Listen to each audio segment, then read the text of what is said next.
Built Different podcast. A podcast called Built Different. It's time for the Built Different podcast. Hey, John Harrison, Built Different podcast, episode number 6. What is it called? Is there really a housing crisis?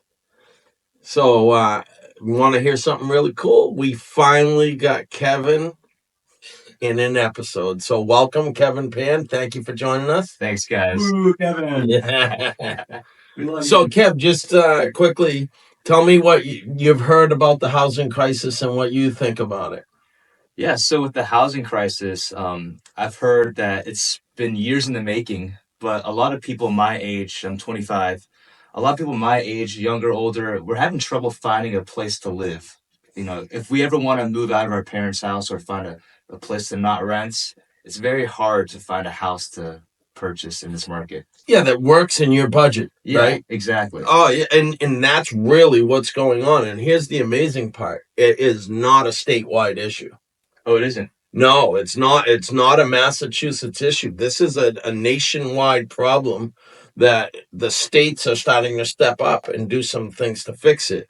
But it's also not a 4-year-old problem. Mhm. So I want everyone to welcome Chris Baker. He's the man behind the scenes. He takes care of everything as far as the logistics of the podcast. And hey, Chris, is there a housing shortage in Massachusetts? Can you put that in ChatGPT? Let's see what ChatGPT has to say about that.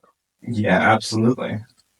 According to ChatGPT, yes, Massachusetts is currently experiencing a significant housing shortage. The state's housing production has not kept pace with its population growth, leading to increased demand and rising housing costs. Between 2010 and 2020, Massachusetts' population grew by over 400,000 people, but only about 164 housing units were constructed. So this is an old problem. This is not a new problem. No, it's been going on for almost 10, 20 years now. Yeah, 25 if you go back to 2010. So it's not a just recent issue. And it's so exciting that Governor Healy signed this bill, but this should have been signed 15 years ago, right? Wouldn't you agree? No, yeah, absolutely. Yeah, I mean, this isn't just a recent problem. We are getting to a solution, but it's not just a recent problem. Now, Chris, can you put something in nationwide? Put something quick in ChatGPT that talks about if there's a nationwide shortage. Yeah, sure thing. What do you think it's going to say, Kev? You think it's going to say there's a nationwide shortage? I think it is. Going back how far? I'd say probably like 70, 50 years. Yeah. And the reason is because I was doing some research. Yep. And one thing that really kind of caused this whole housing shortage. Now it's a lot of different factors, Right. but one of the biggest ones is also single family zoning laws. That's right. Where if you had a piece of land, you could only build a single family unit on it. You couldn't build like a multifamily or apartments or anything. It's just, so that's why you'll see outside of big cities like Boston, you'll see like tons of like houses, and it becomes more widespread. It goes further away from Boston, if that makes any sense. Yeah, no, absolutely. And I've been in this industry for over 25 years, right? I've seen a lot of zoning changes in that time frame, but I've never seen one that increased density. It was Right. always taking density away. So I've been watching this housing crisis grow and grow and grow, but I never saw any towns, cities, any states doing anything about it Why do you until think that was? recently. Why do you think that is?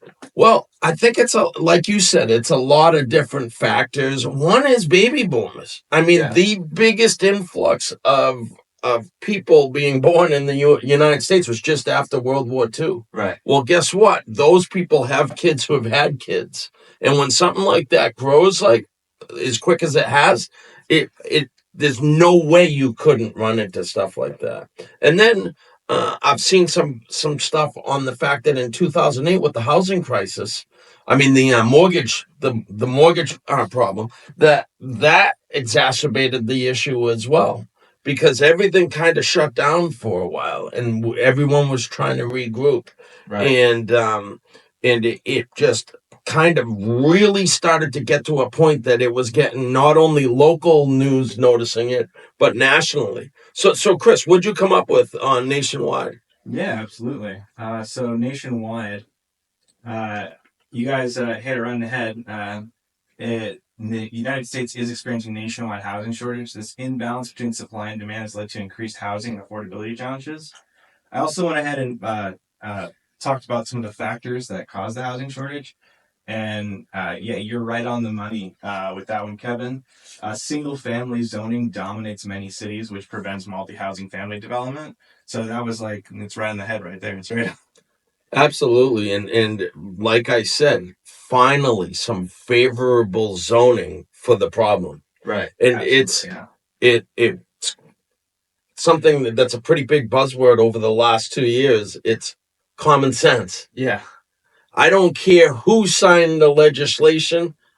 It needed to get signed. It needed to get done. I think the And only it makes question sense. is why did it take this long to get that signed? Exactly. I know. That's exactly what the question is. Yeah, Kev, you're right. Once it went to because if you drive through Boston, right, or you drive through Fitchburg, where we're located, you have these nice, beautiful houses. Some of them are multi-unit. Some of them are just nice colonial style or period style houses, and in the back there's a smaller house that's on the same lot that other family members used to live in way back before there was this tight single family zoning.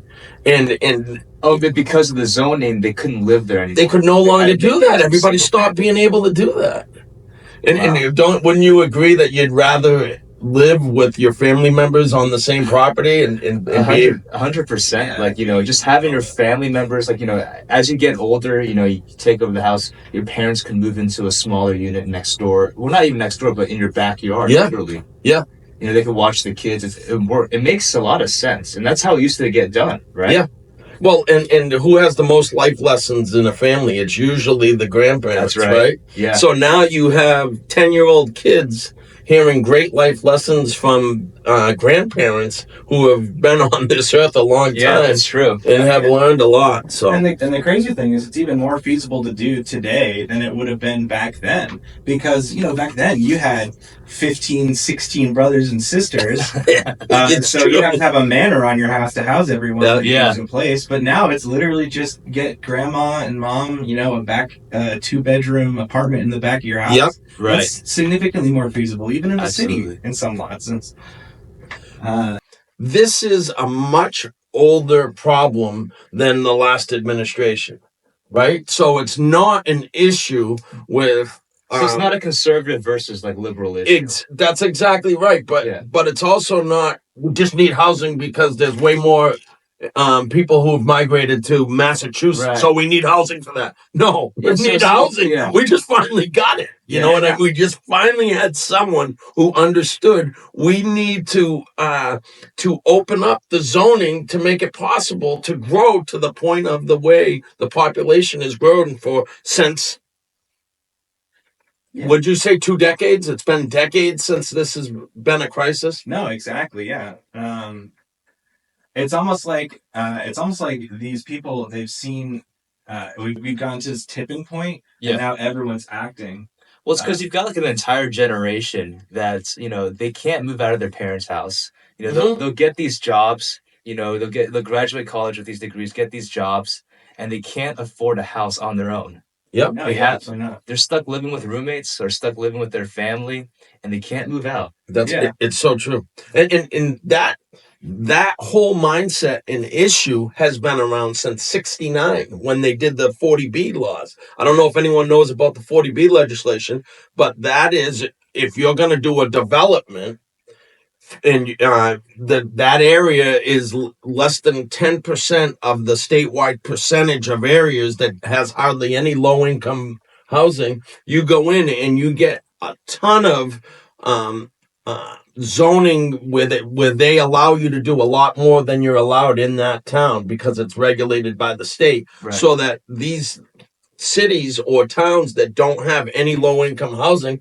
are allowed to build it out so that we can help the medium and the low income people to be able to purchase properties. So that's 69 that came into play. So it's once again, not only are we in a housing crisis where there isn't enough housing, but affordability for young folks that are out of college that are right out of the gate making $60,000-$70,000 a year, which was just like wow years ago. But that doesn't pay for Not a new house. no In the news, or even a used house. Most of the time, a house that's been around a while. Right. Yeah.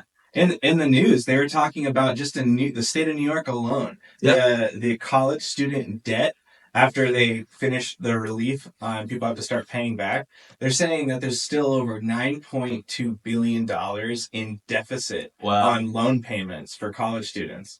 That's just nuts. So that's imagine tacking on a mortgage in addition to your college debt. It's impossible. That's insane. That's why. So I am so. I don't believe your ability to be successful goes away by not going to college. Right. My daughter right now, she didn't go to college. She went to a program to become an esthetician, and her boss has been telling her the last couple of months that she's bringing in the most money to her salon than anyone else, even the long-term girls that did haircutting. So or her boyfriend, he's about to go for to do the test to become a plumber. He went to Monty Tech. So is college always the best? And right now we need plumbers, we need electricians, we need all those people that go to tech schools. That's what's needed right now in the U.S. Right. And as far as going out and burdening yourself with $300,000 in debt for college to just have strapped that on your back and then go to try to fill out loan paperwork to get a new house and add that onto the list. What it is that you've got a lot of college students, high schoolers really, they go to college not really knowing what they want to pursue. So true. So if you know what you want to do, I think college is a great decision to make. You're right. But if you're like just going to college because everyone's going to college, you're taking on unnecessary debt. Yeah. Right. That's what it is. And you know what? I've actually been in circles where parents are like, well, yeah, my son's going to same school I went to. Well, what's he studying? Well, liberal arts. It's just about, we want to get him out so he can have fun and he's not under our rule. And I'm like, okay, that's going to be a big bill for him. Yeah.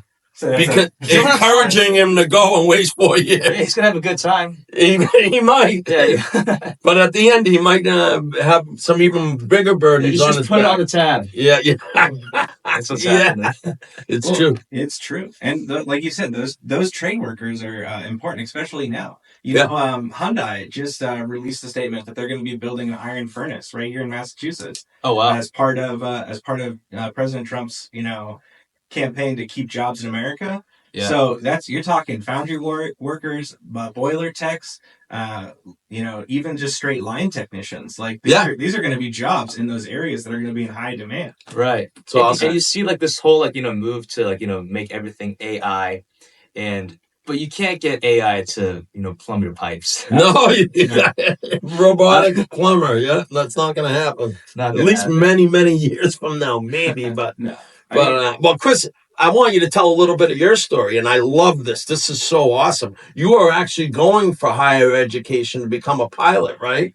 But what have you been telling me you've been doing for the last year so that preparing for that? Why don't you say a little bit about what you got cooking with your pilot's license? Oh, yeah. So for the last year, I've been... I kind of turned around. I got out of the military, and I'm, trying to use my benefits to get my pilot's license. It's been a dream of mine to work as a pilot. Yep. So the issue is they don't pay for your private pilot license. Right. So what I did was I moved down to Florida, more availability in the sky. And for that time, I was working as a security guard at Citibank.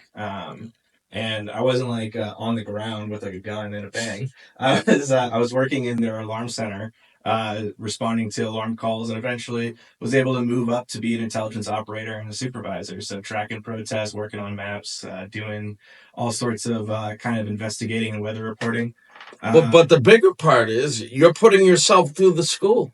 You're not. When you're done with this, are you going to have huge debt, or are you building the money up to be able to go and do it? No, absolutely not. Between what the GI gave me Yep. to go to school, and between my my full-time job that I was working at the same time, I was able to I'm able to pay everything out of pocket, and now I'm just selling everything up, and I'm going to get started back up and again in the fall. To That's finish it so off. awesome. I'll be going So out of smart. college with zero debt. Yeah, and I was in the Air Force as well, and you were in the Navy.